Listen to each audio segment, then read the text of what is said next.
आप देख रहे हैं एबीएन महाराष्ट्र। मैं हूं आपके साथ मुनीर आरिफ खान।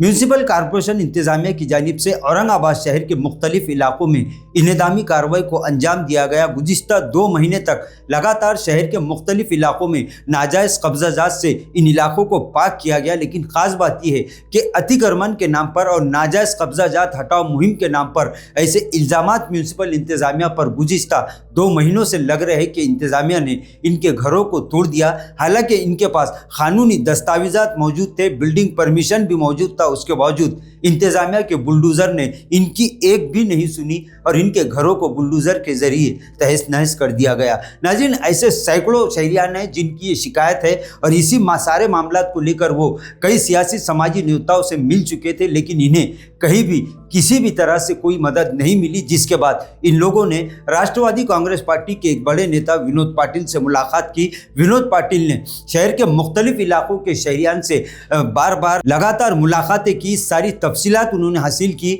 और तमाम तफसीलात हासिल करने के बाद उन्होंने इस मामले की कमान संभाली और म्यूनिसिपल इंतजामिया के खिलाफ कानूनी जंग लड़ने का ऐलान कर दिया। नाज़रीन, गुज़िश्ता कई मरतबा विनोद पाटिल इंतजामिया की इस कार्रवाई के खिलाफ बयान दे चुके हैं, लेकिन गुज़िश्ता 2 दिन पहले, जैसा कि आप सभी को मालूम है कि वो इस मामले को लेकर महाराष्ट्र के वज़ीर आला देवेंद्र फडणवीस से मिले।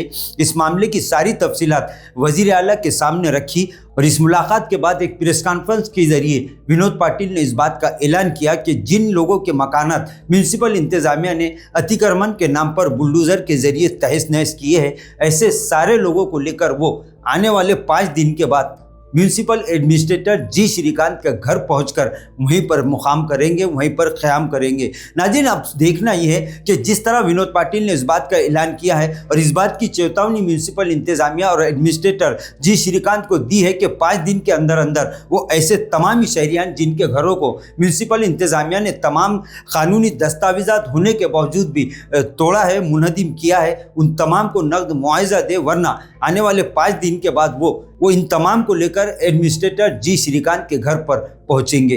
आयुक्त को स्पष्ट रूप से सवाल पूछना चाहूंगा कि कौन से अधिकार में आपने तोड़ा, कौन से अधिकार में आपने दहशत की।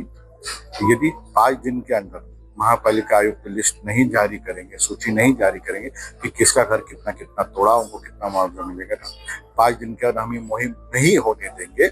हम विकास के खिलाफ नहीं है, पर आप हमारा घर तोड़ोगे, हमको मुआवजा नहीं दोगे, फिर बाजू वाले का घर तोड़ोगे, तो ये किसके लिए आप कर रहे हैं। मेरे गंभीर आरोप यहाँ पर जनता की ओर से है। बड़े बड़े रास्ते के टेंडर्स निकलने वाले हैं, उन कॉन्ट्रैक्टर्स के लिए ये मुहिम है क्या? 60 मीटर के ही रास्ते आपको चाहिए। वो इसलिए है क्या कि सेंट्रल गवर्नमेंट 60 मीटर के अंदर ही नेशनल हाईवे के नाम पे पैसे देगी। कायदा ये कहता है कि जो रास्ता शहर में से जाता है उसको नेशनल हाईवे की तरह ना देखते, उसे शहर का रास्ता देखिए। एक तरफ महानगर पालिका जो नक्शा अभी तक फाइनल नहीं हुआ है उसको लेके तोड़फोड़ कर रही है और वही महापालिका बिल्डिंग परमिशन नहीं दे रही है। तो ये दोनों बातें अलग अलग है, इसका खुलासा महापालिका ने करना चाहिए। मैं उनको स्पष्ट रूप से कहता हूँ कि कायदे की भाषा में अगर 5 दिन के अंदर आपने यादी प्रसिद्ध नहीं की, लोगों को मुआवजा देने की बात नहीं की, तो हम ये मुहिम आपकी नहीं चलने देंगे, ये गुंडाशाही हम नहीं चलने देंगे। हम कोर्ट जाएंगे, हम सेंट्रल कमीशन के पास जाएंगे, हम उनको बोलेंगे, हम उनको रिक्वेस्ट करेंगे और क्लर्क से लेकर, मैं स्पष्ट रूप से करता हूँ, क्लर्क से लेकर महापालिका एडमिनिस्ट्रेटर तक जिन्होंने गलती की है वो चौकसी के लिए आप तैयार रहे। जनता के लिए हम चौकसी मांगेंगे और चौकसी पूरी करके उन पर कार्रवाई निश्चित। नाज़रीन, अब शहरियान की नज़र इस मामले को लेकर विनोद पाटिल पर लगी हुई है कि वो आने वाले 3-4 दिनों के बाद कि क्या वो वाकई शहरियान को लेकर एडमिनिस्ट्रेटर जी श्रीकांत के घर का घेराव करेंगे और क्या म्यूनिसिपल इंतजामिया इनके इस मुतालिबे को मंजूर करते हुए तमाम ही ऐसे लोग जिनके घरों को म्यूनिसिपल इंतजामिया ने तोड़ा है उन्हें नकद मुआवजा दिया जाएगा। इसी पर पूरे शहर की निगाहें टिकी हुई है और ऐसा कहा जा रहा है कि ये मामला अब सियासी तौर पर भी गर्म हो चुका है और इस मामले को लेकर आने वाले 2-3 दिनों में विनोद पाटिल की जानिब से कोई बड़ा एहतजाज हो सकता है। नाज़रीन, आज के लिए बस इतना ही, फिर मुलाकात होगी कुछ नए वीडियो के साथ। तब तक के लिए हमें इजाज़त दीजिए। अल्लाह हाफिज़।